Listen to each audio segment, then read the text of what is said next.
Analisis ejaan pada baliho atau poster atau spanduk oleh Alfabila Murjiati. Analisis ejaan bahasa Indonesia dalam poster, baliho, dan spanduk pada spanduk di klaster Edelweiss B Harvest City. Ejaan yang sudah benar adalah didampingi anak bermain dan belajar, dilarang merokok di dekat anak-anak. Kemudian yang perlu diperbaiki adalah biarkan anak bermain di tanpa gadget. Kalimatnya masih rancu. Seharusnya biarkan anak bermain tanpa gadget. Adapun kata gadget sendiri adalah tidak menggunakan bahasa Indonesia.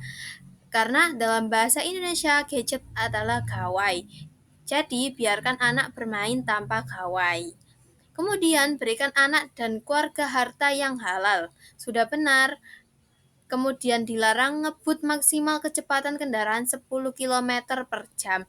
Struktur kalimatnya kurang tepat. Jadi lebih baik adalah dilarang ngebut kecepatan maksimal 10 km dengan ada garingnya jam. Kemudian kita lihat pada poster yang kedua atau spanduk yang kedua, yakni COVID-19 untuk di sekolah. Seharusnya penulisan kata COVID-19 untuk sekolah saja tanpa kata di. Kemudian, COVID-19 seharusnya konsisten menggunakan huruf kapital semua dari awal. Dilarang berkerut tangan dan berpelukan. Seharusnya adalah dilarang bersentuhan dan berpelukan karena berkerut tangan masih cukup sulit untuk diterima atau dicerna sebagian orang. Maksud arti kata tersebut. Kemudian kita lihat pada poster Stop Nabzah. Untuk memajukan moral bangsa, kata tersebut seharusnya tu diganti menjadi untuk karena tu adalah pendekatan kata tidak baku. Kemudian pola pikir dan kesehatan. Seharusnya kata dan tidak diawali dengan huruf besar karena dan itu merupakan kata hubung ataupun kata-kata lain seperti atau di itu juga tidak perlu menggunakan huruf kapital untuk awalannya. Kemudian mudah terhasut dalam hal-hal negatif. Dalam hal-hal yang negatif ditulis dalam huruf yang kecil seperti yang sebelumnya. Dalam hal-hal yang negatif tidak perlu ditulis dalam kapital kecuali untuk judul.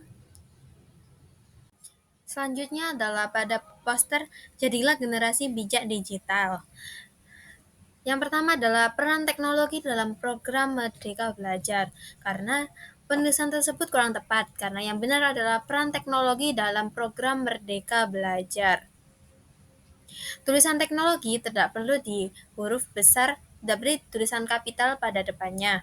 Kemudian, personalized learning bagi pelajar. Harusnya pembelajaran personal bagi pelajar atau pembelajaran yang dipersonalisasi bagi pelajar. Karena kita adalah bahasa Indonesia, maka gunakan istilah bahasa Indonesia daripada gunakan istilah asing. Selanjutnya adalah akses materi pembelajaran melalui media online. Seharusnya adalah akses materi pembelajaran melalui media daring, karena kata online sebaiknya diganti dengan pandangan Indonesia yakni daring dalam jaringan. Kemudian konsep sekolah berbasis teknologi atau smart school. Seharusnya konsep sekolah berbasis teknologi sekolah pintar atau konsep sekolah berbasis teknologi sekolah cerdas. Sekali lagi, menggunakan istilah asing dalam penggunaan bahasa Indonesia adalah kurang tepat karena sebaiknya kita menggunakan pandangan bahasa Indonesia saja. Selanjutnya adalah personalized teaching bagi tenaga pendidik. Hal tersebut kurang tepat karena pengajaran personal bagi tenaga pendidik adalah salah satu yang tepat atau pengajaran yang dipersonalisasi bagi tenaga pendidik. Sekali lagi menggunakan istilah asing padahal sudah ada pandanan bahasa Indonesia. Baik, untuk poster yang terakhir yakni teknologi era Gen Z.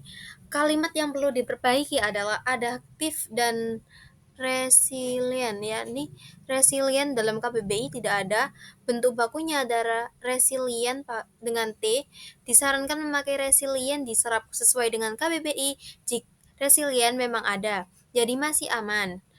Kemudian ada keterbatasan ekonomi, seharusnya menjadi keterbatasan ekonomi. Kemudian ada cyberbullying, sebaiknya ditulis dengan perundungan siber sesuai dengan istilah baku dalam bahasa Indonesia. Kalau tetap ingin campuran, gunakan cyberbullying dalam bentuk internasional bahasa Inggris. Kemudian tetap berkomunikasi kepada orang lain lebih tepat dengan tetap berkomunikasi dengan orang lain.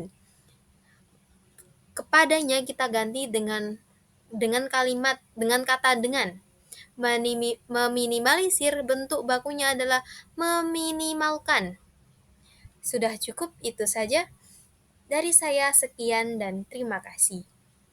Sekian apa yang dapat saya sampaikan. Apabila terdapat kesalahan, saya mohon maaf yang sebesar-besarnya. Terima kasih dan wassalamualaikum warahmatullahi wabarakatuh.